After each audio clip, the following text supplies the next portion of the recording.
Hyderabad metro చరిత్రలో సరికొత్త అధ్యాయం ప్రారంభమైంది. నేటి నుంచి తెలంగాణ సర్కార్ ఆధ్వర్యంలో మెట్రో పరుగులు పెట్టనుంది.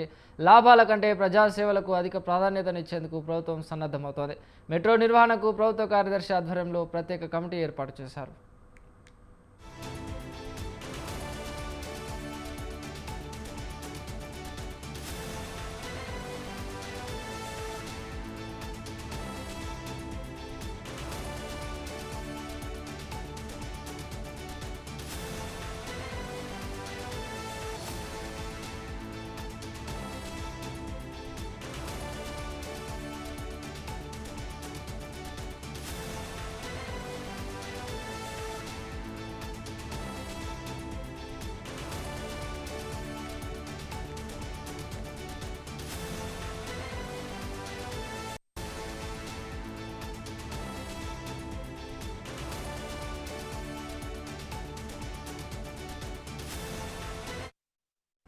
హైదరాబాద్ మెట్రో చరిత్రలో సరికొత్త అధ్యాయం ప్రారంభమైంది.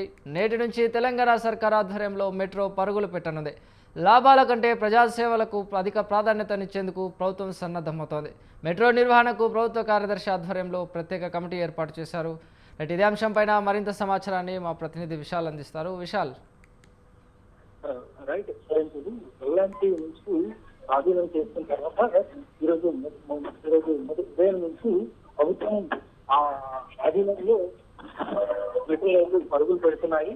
ముఖ్యంగా ప్రతిరోజు 55 ట్రైన్లు 69 కిలోమీటర్ల వరకు మెట్రో నెట్వర్క్ విస్తరించబడుతుంది. మొత్తం 55 ట్రైన్లు ప్రతిరోజు ప్రయాణికులకు సేవలు అందిస్తాయి. మొత్తం 1000 ట్రిప్పుల వరకు కూడా ఈ మెట్రో రైళ్లు నడుస్తాయి.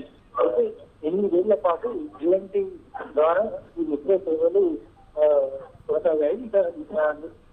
మొన్న జరిగిన ఒప్పందంతో మెట్రో రైలు ప్రాజెక్టు పూర్తి స్థాయిలో ప్రభుత్వం అదుపులోకి వచ్చేసింది. ఇక ఎల్ఎన్టీకి సంబంధించిన స్టేడియం కూడా ప్రభుత్వం పూర్తి 100% ప్రభుత్వం టేక్ ఓవర్ చేసింది. ఇంకా ఎల్ఎన్టీ మీద ఉన్న 13,000 కోట్ల పైగా ఉన్న అప్పుని కూడా ప్రభుత్వం దాని మీద అప్పు మీద ప్రిజర్వ్ చేసి ఆ భారాన్ని ప్రభుత్వమే భరించనుంది.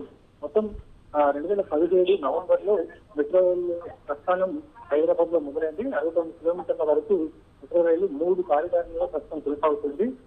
మొత్తం ప్రతిరోజు 5 లక్షల మంది వరకు, అంటే 4 లక్షల నుంచి 5 లక్షల వరకు మధ్యన ప్రయాణికులు మెట్రో రైళ్ల ద్వారా ప్రయాణం చేస్తున్నారు. ఇక నాగల్ నుంచి రాయదుర్గం, ఎల్బీనగర్ నుంచి మియాపూర్, ఎంబీబీఎస్ నుంచి ఈ 3 కారిడార్లో ప్రస్తుతం మెట్రో రైలు సేవలు కొనసాగుతున్నాయి. ఇక మెట్రో రైలు మొదటి రోజు ఈ రోజు నుంచి ప్రభుత్వం పరంగా, అంటే ప్రభుత్వం సంస్థగా మెట్రో రైలు సేవలను కొనసాగుతున్నాయి. ఇంకా మెట్రో రైలు ప్రభుత్వం ఆర్డర్ తీసుకోవడంతో గత కొద్ది కాలంగా ప్రయాణికుల నుంచి కొన్ని డిమాండ్లు ప్రశ్నించకుండా మెట్రో రైలు కోచులు మొత్తం 3 కోచులు ఉన్నాయి.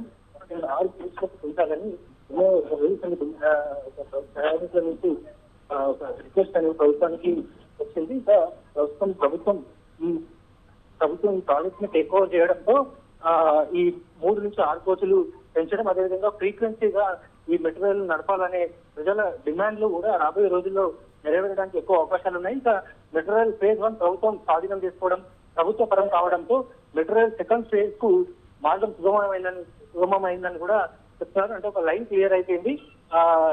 మెట్రో రైలు సెకండ్ ఫేజ్ కూడా రాబోయే రోజుల్లో దాన్ని కూడా శంకుస్థాపన చేయడం, ఆ పనులు కూడా వేగవంతమయ్యే అవకాశాలు ఉంటాయి. ఎందుకంటే కేంద్ర ప్రభుత్వం పెట్టిన కండిషన్ కారణంగా మెట్రో రైల్ ఫేజ్ 1 ప్రభుత్వం సొంతం చేస్తుంది. ఇక ఎల్ఎన్టీ సంస్థ ఇంకా పూర్తి స్థాయిలో దీని నుంచి తప్పుతుంది. అయితే కొన్ని నెలల పాటు ఎల్ఎన్టీ సంబంధించిన ఉద్యోగులు యథావిధిగానే ఈ ఆపరేషన్ నెట్వర్క్ లో పనిచేయనున్నారు.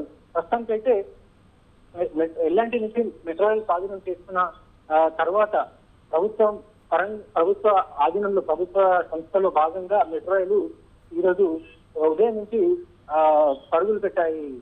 చిరంజీవి, రైట్. అయితే ఇప్పటికే లాభాల కంటే ప్రజల సేవలే ఇంపార్టెంట్ అంటున్న ప్రభుత్వం ఆల్మోస్ట్ ఎంఎంటీఎస్లో కూడా ప్రీ సర్వీస్లో అనుమతిస్తున్నట్లు కూడా తెలియజేశారు. ఈ ప్రకారంగా చూసుకుంటే మెట్రో ఛార్జెస్లో కూడా తగ్గింపు ఏమైనా చేస్తారా, లేదా మెట్రో కూడా ఫ్రీ ఛార్జెస్లో ఏమైనా ప్రకటించే అవకాశం ఏమైనా ఉందా? రైట్. ఇంకా టికెట్ల రేట్లకు సంబంధించి ఇంకా ప్రభుత్వం నుంచి కొంత స్పష్టత కావాల్సి ఉంటుంది. అయితే అంటే ఇలాంటి ఈ మెట్రో రైలు ఫేజ్ 1 ప్రారంభించినప్పటి నుంచి కూడా దాదాపు 13,000 కోట్ల పైగా ఎలాంటి పెట్టుబడులు పెడితే ఏడాదికి 1,300 కోట్ల వరకు కూడా వడ్డీ కడుతూ వచ్చింది. ఇక మెట్రో రైలు ప్రతిరోజు 4 నుంచి 5 లక్షల మంది ప్రయాణికులు ప్రయాణిస్తూ ఆ టికెట్ల ఆదాయం దాదాపు 35 నుంచి 40 కోట్ల వరకు ఉంటుంది.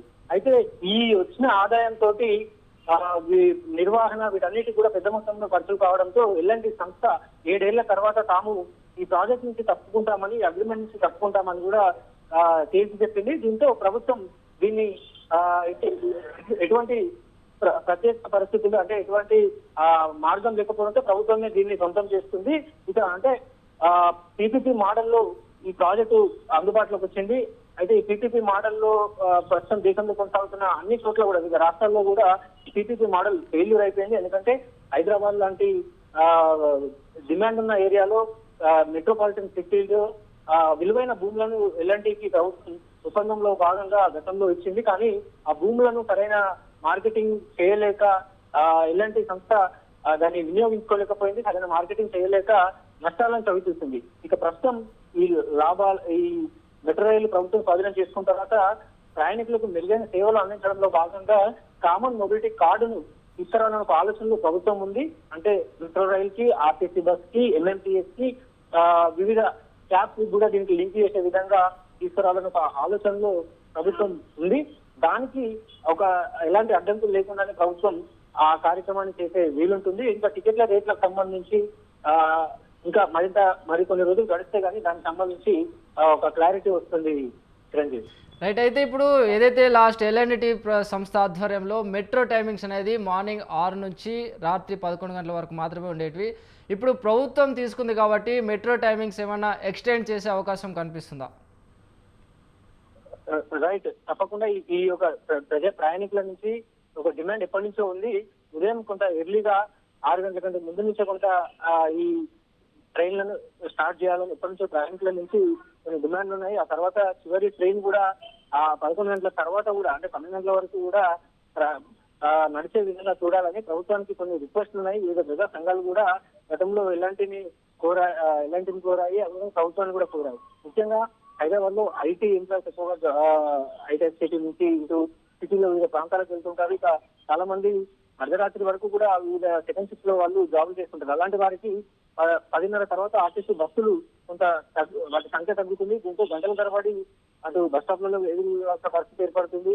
ఇక బస్సు అయితే కొంత లేట్ గా వెళ్తుందని, ఒక అర్ధరాత్రి సమయంలో ఇబ్బందులు ఉంటాయి, లేట్ గా వెళ్తుందని కూడా ప్రయాణికులు చెప్తుంటారు. కాబట్టి రాత్రి వేళల్లో 12 గంటల వరకు కూడా ఈ మెట్రో సర్వీస్ కొనసాగాలని ఎప్పటి నుంచో డిమాండ్ ఉంది. దీని మీద కూడా ప్రభుత్వం దృష్టి పెట్టి రాబోయే రోజుల్లో దీని గురించి కూడా ఆలోచించి ఒక నిర్ణయం తీసుకునే అవకాశాలు ఉన్నాయి చిరంజీవి. Thank you Vishal.